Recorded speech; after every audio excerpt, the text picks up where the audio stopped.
Hey everybody, Jen here with the Sewing Report, and I'm over at the Juki Industrial today. This is the 8700, and this is my straight stitch only machine. It is huge, it's heavy, and I love this thing. It's become my daily driver, and I've been using it all the time. It's just easy and comfortable for me to sew on. Whenever I'm in the mood to sew, I just kind of walk over here. I got some basic white thread all loaded up, and then I can just get to sewing. And I've been documenting my hack where I was able to put a walking foot on it, and I will link all of the supplies below in the description box. Some of them are affiliate, but I paid for everything in this video myself. So things are going pretty well with the walking foot. I haven't run into any issues. So what I'm gonna do today is we're gonna take off the walking foot and I'm going to clean it out. And I do occasionally need to oil it. Take the walking foot completely off of the machine. I'm also going to take this screw out for a minute. The reason I tend to use a walking foot as my default presser foot is because it has feed dogs on it, so it feeds the fabric evenly. So I find that's super helpful, especially when I'm quilting or sewing with layers. So here is the bottom, and this is how it works. So you can see it's got the little feet there, and then there's this little piece here, and that goes onto the screw. This is actually not a Juki OEM walking foot. This is like a generic version I got off of Amazon, and it was definitely a lot less expensive. It's been working okay so far, and I'm glad I gave it a shot. Because I was sewing with some very linty fabric, I'm going to quickly just clean off the foot, and we're going to oil it. So this is the touch point I was telling you about, this part right here. So this is where metal touches metal, and that is why I was getting those metal flakes, is because this was rubbing up against each other and then little pieces were just flaking off. So I did oil it before my last sewing project, and we're going to oil it again. So I have a few supplies. Water wipes. So I just use these are a good all-purpose item. They're 99% water, and I just find they're helpful with cleaning. This is just basic sewing machine oil. And I got a large package of these. They're billed as like sewing machine cleaning brushes. They look like Q-tips, but with much smaller heads on them. And I think these are lint-free, and they're not the same material. So we're gonna try these out and see if they work. I was expecting these little heads to be a little bit larger, but I think these should be able to get into some small crevices, and I think they should be handy for various cleaning tasks, I suppose. So we're going to see how this goes. The first thing I'm going to do is just wipe down the whole foot with this water wipe. And again, this shouldn't hurt it. It's just pure water. It's definitely picking up some oil off the bottom here. So that is good that we're doing that.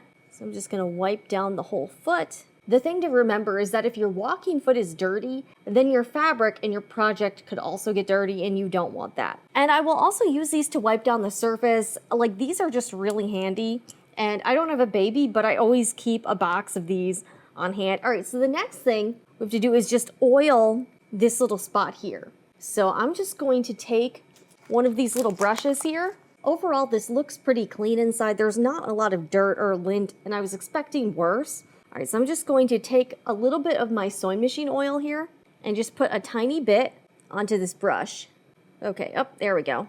And now I'm just going to hit this contact point, and it's this little round area, and I'm just going to put some oil onto this part only, and you can see it's turning black.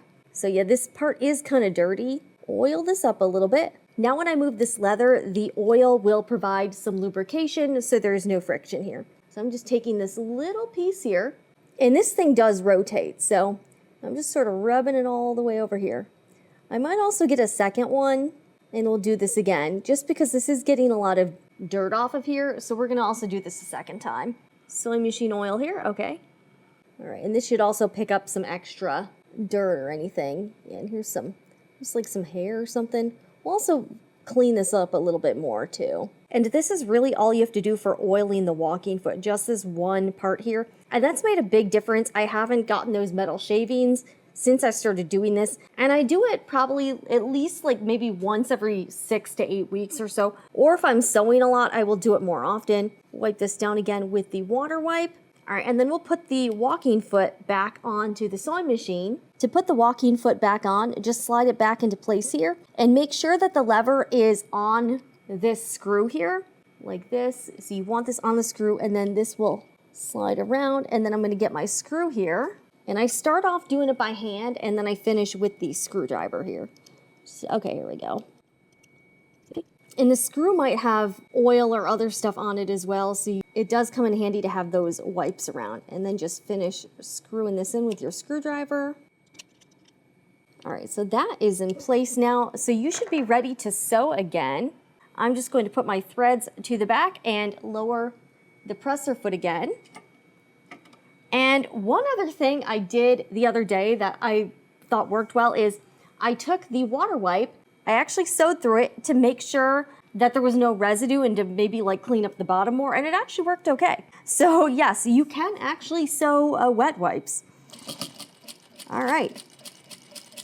I also kind of feel like this is added security because if there is some like excess oil or any other residue, it at least gets on the wet wipe and not on your good fabric. Yeah, I discovered you can actually sew wet wipes. So I was kind of excited about that because I thought it was kind of interesting. I also kind of feel like this helped clean up the needle plate area, and I just find this is really helpful. I really just wanted to do this video to show how easy and pretty quick maintenance on the walking foot really is. So that's really all I do. Let me know if you have any questions down below in the comments. And if you would like to see my previous video on adding the walking foot, I will link it up in the cards and down below in the description box as well. But I purchased this generic walking foot off of Amazon and then this screw from a specialty company, and I will also link that information as well. But I'm Jen with the Sewing Report. I'll see you again in the next video. And remember, whatever you're doing, make it fun.